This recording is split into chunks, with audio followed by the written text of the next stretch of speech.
통일신라 시대 때의 역사적인 인물이었던 장보고와 장보고가 군사 기지를 만들었다고 하는 완도 청해전에 대해서 알아보도록 하겠습니다.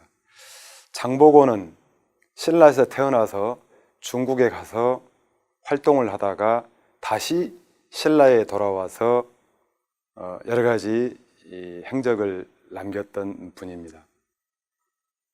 그래서 장보고에 대해서 먼저 알아보고, 그 다음에 장보고가 군사 기지였던 청해전을 설치했던 그런 완도 청해전 유적에 대해서 알아보도록 하겠습니다.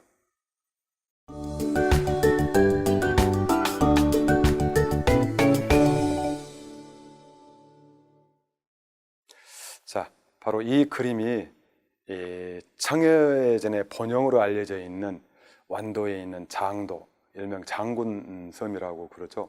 바로 이 섬 전체에다가 흙으로 만든 토성을 만들어서 청해전을 설치를 해서 미국의 라이샤오 교수가 이야기했던 무역왕으로까지 성장을 했고, 바로 여기에서 828년부터 신라 장군 염장에게 암살당하고 그 이후 851년까지 약 한 24년 동안 활동했던 그런 유적이 이 장도에 남아 있습니다.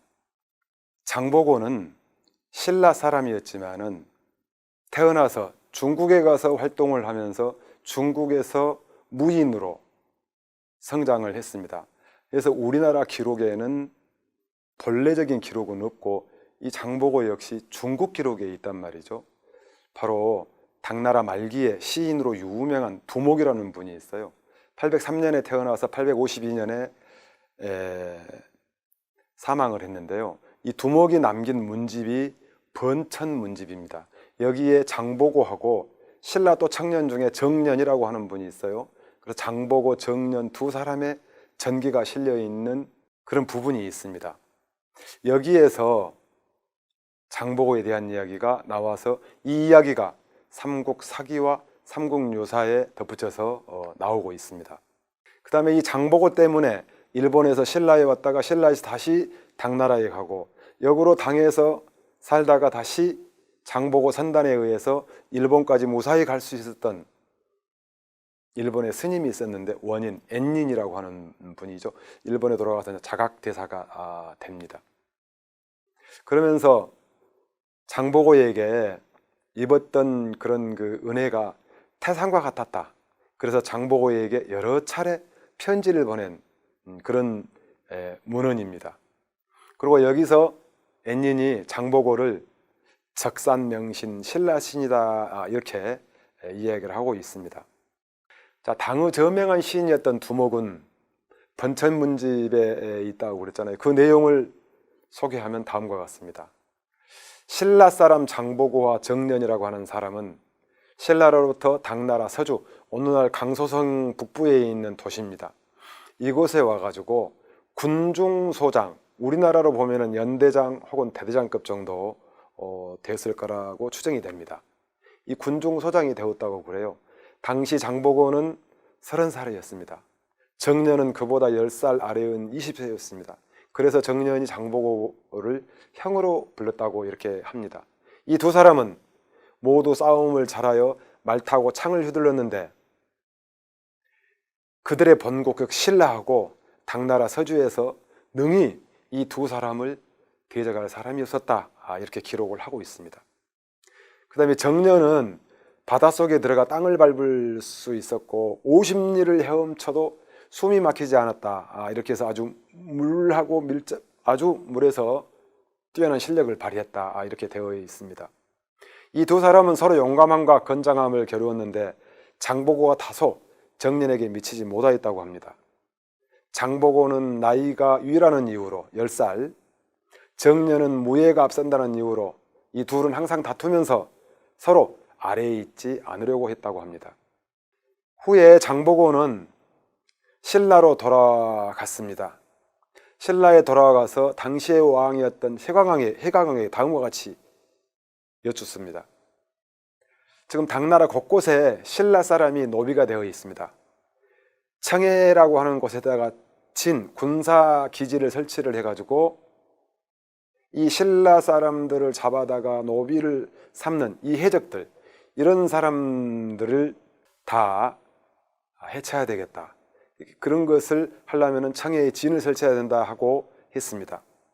그러자 신라 왕은 1만 명의 사람을 주었는데 이거는 장보고가 요청했기 때문이다. 이렇게 지금 기록이 되어 있죠. 자, 9세기 전반 830년을 전후한 이 시기에 뭐라고 나오냐면은 해상, 즉 서해안과 우리 신라의 남해안, 이 해상에 신라 사람을 잡아다가 파는, 노비로 파는 그러한 해적들이 없게 되었다. 이렇게 나오죠. 그래서 장보고는 이미 신라에서 귀한 사람, 곧 청해진 대사가 되어 있었다. 이렇게 두목의 번천문집에 소개되어 있습니다.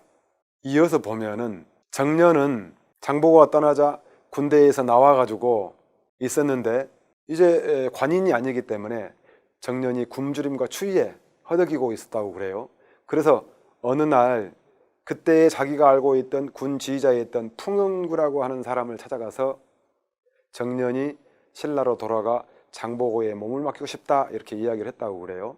이러자 풍은규는 정년 너하고 장보고는 서로 원한을 품고 있지 않느냐, 가서 그 손에 죽으면 어찌할 것인가 라고 했습니다. 그러자 정년이 뭐라고 그랬냐면은 굶주림과 추위로 죽는 것보다 싸워 죽는 것이 낫다, 하물며 고향에 가서 죽는 것이 아니냐 하면서 정년은 마침내 신라로 돌아왔습니다. 그러면서 장보고를 만났습니다.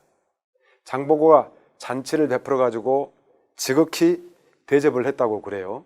그런데 이 잔치가 끝나기 전에 국사, 나라에서 파견된 사신이죠, 경주에서 내려온 사신이죠, 이 사람이 와서 뭐라고 그러냐, 이 김명이라고 하는 대신이 신라 43대 왕 해강왕을 죽였습니다. 그런 국난이 일어났다고 그래요.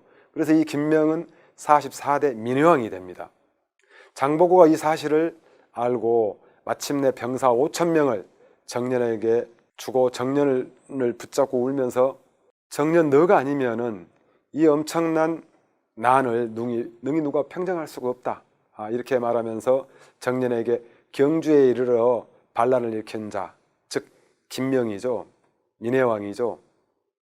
이 민해왕을 죽이고 장보고와 관계가 아주 밀접했던 김우중을 왕으로 세웠습니다. 그래서 이 김우중이 제45대 신무왕이 되는 거죠. 이로써 장보고는 정년 때문에 신라 왕실에 아주 큰 공을 세우게 됐죠. 그래서 김우중 신무왕은 마침내 장보고를 재상으로 삼았고 정년은 장보고의 관직 청해진 대사를 대신하게 하였다, 이런 내용이 번천문집에 나옵니다. 자, 여기서 장보고를 번천문집에 신라 사람이라고 하고 있습니다.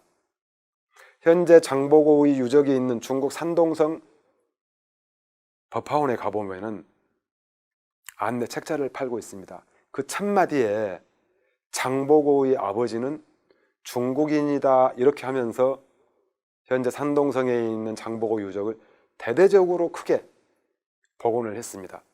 중국에서는 이 번천문집에 나와 있는 것처럼 장보고를 신라 사람이 아니라 중국인으로 보고 이렇게 하고 있다는 거죠. 그런데 당시의 기록에서 장보고가 신라 사람이라고 했으니 또 우리나라 후대의 기록들에서 계속 신라 사람이라고 하고 현재 그 유적이 전라남도 완도군 장도에 잘 남아있기 때문에 장보고가 신라 사람인 것은 부정할 수 없다, 이렇게 보여집니다. 자, 우리나라의 장보고의 사료는 삼국사기에 다음과 같이 나와 있습니다. 잘 알다시피 삼국사기는 1145년에 김부식을 중심으로 한 여러 사람들이 만든 우리나라 고대서이죠. 이 삼국사기의 장보고를 어떻게 되어 있냐면은 흥덕왕 제42대 임금님이죠. 826년에 등극을 했습니다. 그 3년인 서기 828년에 대하찬 김우중을 시중으로 삼았고 나중에 이제 김우중이 신무왕이 되잖아요. 자, 그해 4월, 즉 828년 4월에 청해대사 궁복은, 여러분 여기서 궁복을 보면 화살궁자를 써요. 활을 잘 다루는 사람이라는 것을 우리가 엿볼 수가 있습니다. 이 궁복은 성이 장씨다. 일명 보고라고 한다. 이거 장보고죠. 당나라 서주에 들어가 군중 소장이 되었다. 중국의 무인이 됐다는 거죠. 후에 귀국하여 임금님을 아련하고 군사 1만 명으로 청해진, 청해는 지금의 완도이다, 이렇게 줄을 달고 있습니다.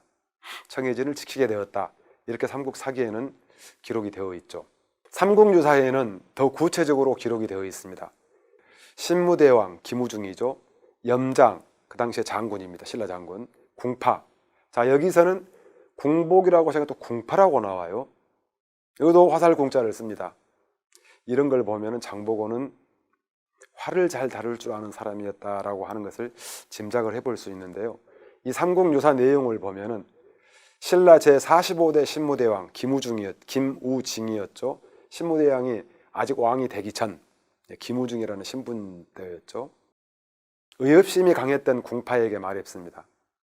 나에게, 김우중에게 같은 하늘 아래에서 살 수 없는 원수, 즉 44대 민해왕이죠. 원수가 있다. 장보고 너가 나를 위해서 이 민해왕을 없애준다면 왕위에 오른 뒤 내 딸을 왕비로 삼겠다, 이렇게 이야기를 했다고 합니다. 궁파는 그렇게 하겠다고 하고, 즉 장보고죠, 마음과 힘을 합쳐 군사를 일으켜 경주로 쳐들어가 그 일을 끝내 이루어냈습니다. 왕위를 빼앗은 뒤 궁파의 딸을 왕비로 삼으려고 했는데 여러 신하들이 강력하게 반대하여 말하였습니다. 궁파는 출신이 미천합니다. 임금님께서 그 딸을 왕비로 맞아들이는 것은 아니되옵니다, 이렇게 한단 말이죠. 여러분, 신라는 골품 사회입니다. 신분제 사회입니다. 미천한 사람이 출생이 왕비가 될 수 없다는 것이죠. 그 당시 궁파는 청해진에서 진을 치고 있었는데 왕이 약속을 어기고, 신무왕이죠, 김무중이죠, 어긴 것을 원망해가지고 반란을 일으키려고 하였다. 이때 신라 장군 염장이 이 말을 듣고 왕에게 다음과 같이 아뢰었습니다. 궁파가 불충한 짓을 하려고 합니다. 소신이, 염장이 장보고를 제거하겠사옵니다. 그러자 왕은 기뻐하며 이를 하라 했습니다. 염장이 명을 받들고 청해진으로 들어가서 사람을 통해 이렇게 말했다고 합니다. 염장, 자기 자신이죠. 저는 국왕에게 작은 원한이 있기에 명공에 의탁하여 목숨을 보존하려고 합니다. 궁파는, 장보고는 이 말을 듣고 크게 화를 내며 말했습니다. 바로 너희들이 왕에게 말하여 내 딸이 왕비가 되지 못하도록 해놓고 어찌하여 나를 보고자 하느냐 하고 염장에게 이야기를 했습니다. 그러자 염장이 이것은 여러 신하들이 말한 것일 뿐 제가 그 논의에 참여한 것이 아닙니다. 명공께서는 의심하지 마십시오. 궁파는 이 말을 듣고 그를 관청으로 불려들여 경은 무슨 일로 왔는가, 이렇게 했습니다. 그러자 염장이 왕에게 나는 미움을 받아서 장보고의 의탁에 해를 면하고 할 뿐입니다 라고 했습니다. 그러자 장보고가 다행이다, 이렇게 했죠. 그래서 장보고는 이렇게 말하고는 술자리를 준비해 염장을 매우 환대했다고 합니다. 그러나 염장은 궁파의 장검으로, 장보고의 장검으로 장보고를 베어 죽였습니다. 궁파 이하의 군사들은 놀라고 두려워서 모두 다 땅에 엎드렸다고 해요. 염장은 이들을 이끌고 경주로 와서 보고를 했습니다. 궁파를 베어 죽였습니다. 그러자 임금이 매우 기뻐하며 상을 내리고 아간, 육두품이 올라갈 수 있는 가장 높은 직급이죠. 아찬이죠. 아간의 벼슬을 내렸다, 이렇게 삼국유사에는 기록이 되어 있죠.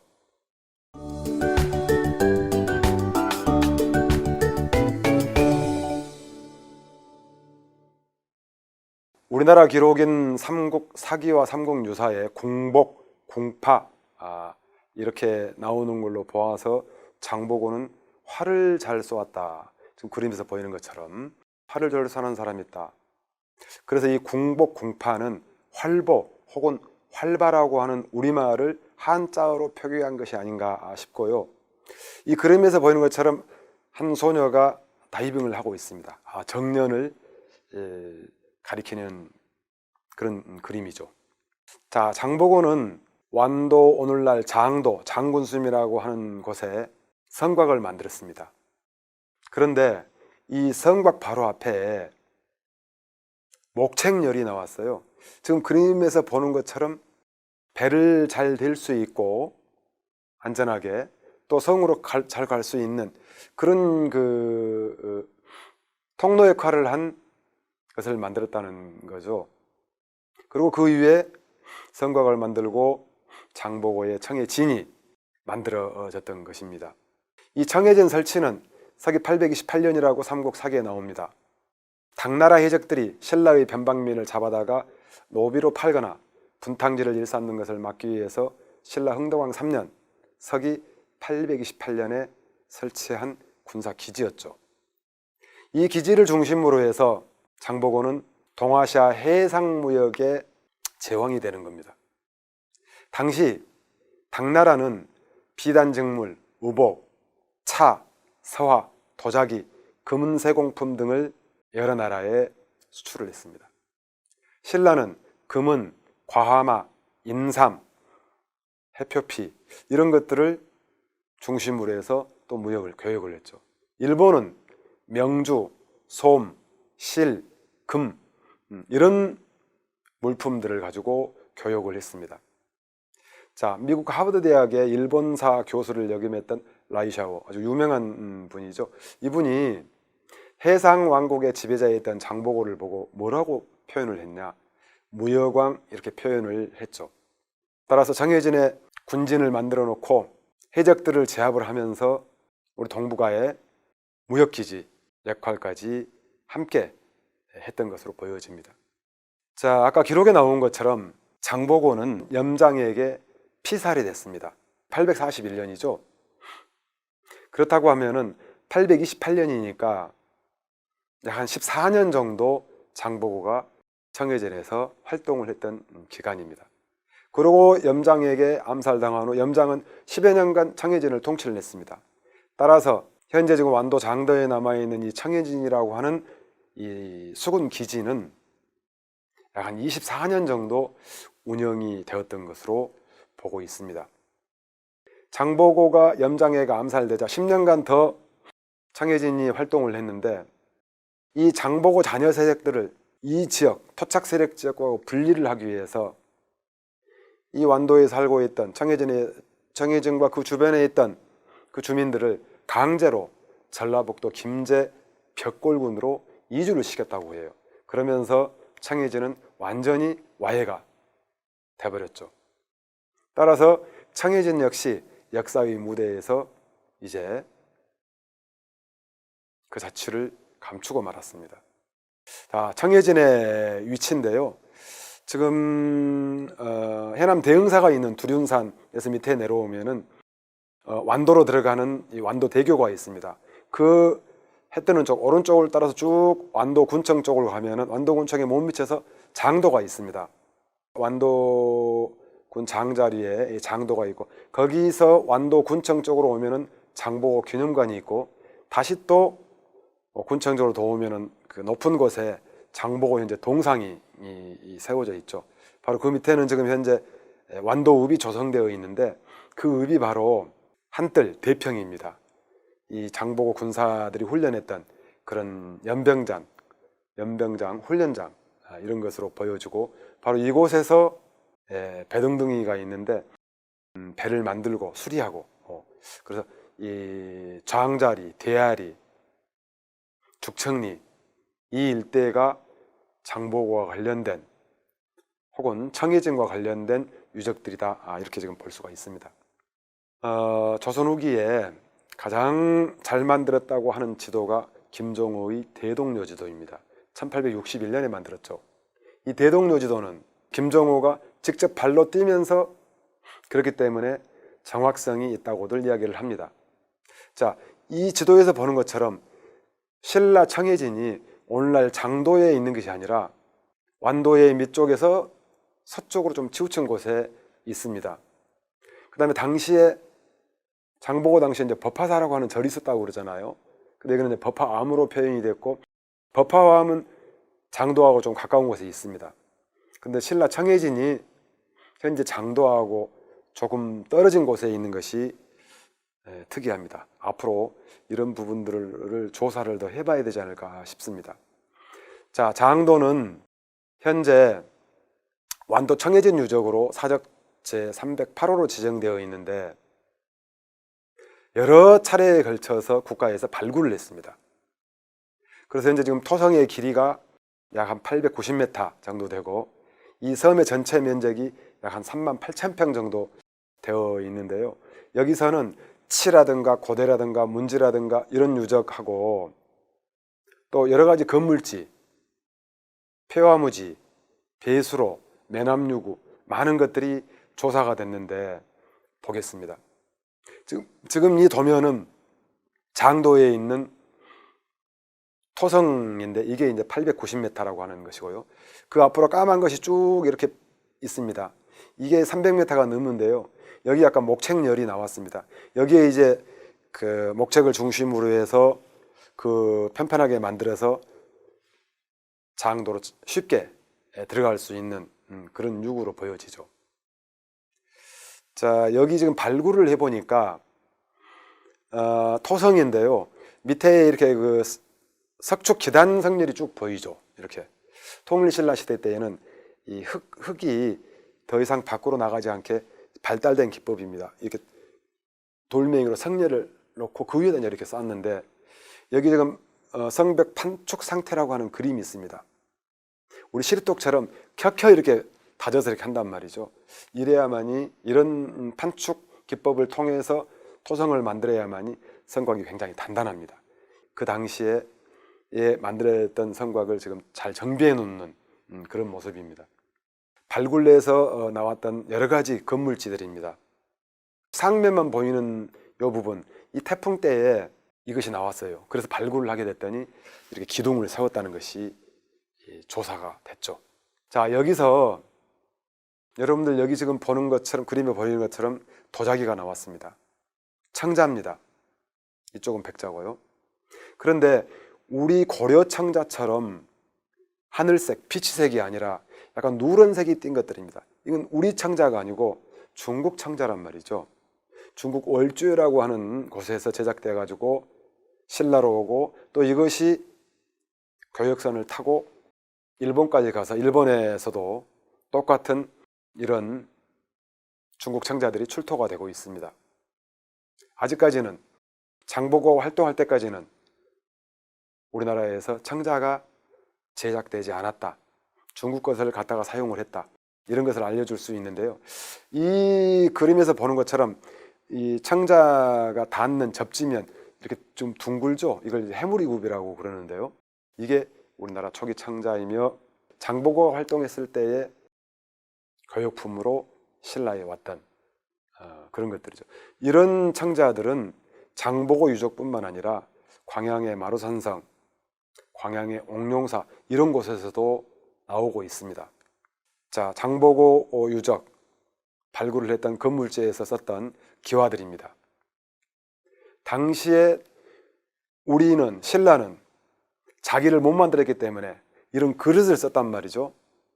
지금 위에 있는 덧띠무늬, 주름무늬 이 병하고 밑에는 이 네 면을 이렇게 죽였어요. 이렇게. 그래서 사각 이런 것을 편병이라고 그래요. 바로 장보고 시대 때, 9세기 시대 때에 우리나라 곳곳, 신라 곳곳에서 나오는 그런 전형적인 유물들입니다. 그래서 이런 유물로 봐서도 이 장보고가 활동했던, 장보고가 생활했던 이 청해전 유적은 9세기 유물이 맞다. 고고학적으로도 증명이 됩니다. 자, 현재 모습인데요. 지금 완도 본섬에서 장도까지는 예전에 이 썰물 때, 물이 빠질 때만 걸어갈 수가 있었습니다. 지금은 이 그림에서 보는 것처럼 다리가 낮아서 어느 때고 드나들 수가 있고, 그 다음에 거기에 막 들어가면은 이렇게 안내 유적판이 만들어져서 완도 청해진 유적을 소개를 하고 있고, 어느 곳이 어떤 곳이다라는 것을 설명을 하고 있습니다.